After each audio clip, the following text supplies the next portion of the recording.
Recent ಆಗಿ ಅರ್ಚನಾ ಕೊಟ್ಟಿಗೆ ಅವ್ರ ಎಂಗೇಜ್ಮೆಂಟ್ ಆಯ್ತು.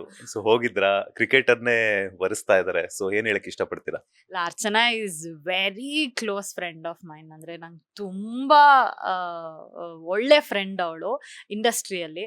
ಸೊ ನಾಳೆ ಅವಳ ಮದುವೆ ಬೇರೆ ಆಗ್ತಾ ಇದೆ. ತುಂಬ ಖುಷಿ ಇದೆ. ಇಬ್ರು ಒಂಥರ ಕ್ಯೂಟಿ ಪೈಸ್, ಒಳ್ಳೆ ಜೋಡಿ ಇಬ್ರದೂ.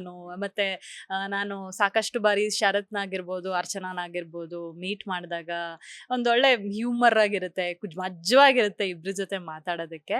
ಸೊ ನಂಗಂತೂ ಅವರಿಬ್ರು ಖುಷಿಯಾಗೆ ಆರಾಮಾಗೆ ಇರಬೇಕು, ಜೊತೆಯಾಗಿರ್ಬೇಕು ಅನ್ನೋದು ತುಂಬ ಆಸೆ ಇದೆ. ನಿಮ್ದು ಮದುವೆ ಆಗಿ ಹತ್ತತ್ರ ಒಂದು 10 ಇಯರ್ಸ್ ಆಗಿದೆಯಾ? ಇಲ್ಲ, 8 years, 7.5, ಆಲ್ಮೋಸ್ಟ್ 8 years ಬರುತ್ತೆ ನೆಕ್ಸ್ಟ್ ಕಮಿಂಗ್ ನವಂಬರ್ಗೆ. ಸುಖ ದಾಂಪತ್ಯದ ಜೀವನವನ್ನ ಲೀಡ್ ಮಾಡ್ತಿದ್ರ.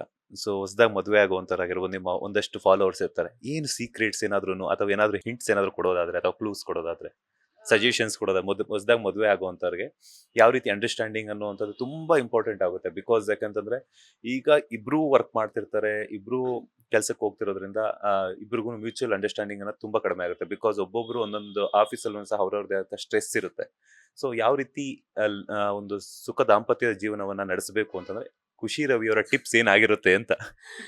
ಏನಿಲ್ಲ ಸರ್, ಸ್ವಲ್ಪ ಪೇಷನ್ಸ್ ಇಟ್ಕೊಳ್ಬೇಕು. ಪೇಷನ್ಸಿಂದ ತಾಳ್ಮೆ ಈಸ್ ವೆರಿ ಇಂಪಾರ್ಟೆಂಟ್. ತಾಳ್ಮೆ ಅನ್ನೋದಿದ್ರೆ ಏನು ಬೇಕಾದರೂ ನಾವು ಮುಂದಕ್ಕೆ ಹಾಕ್ಬೋದು.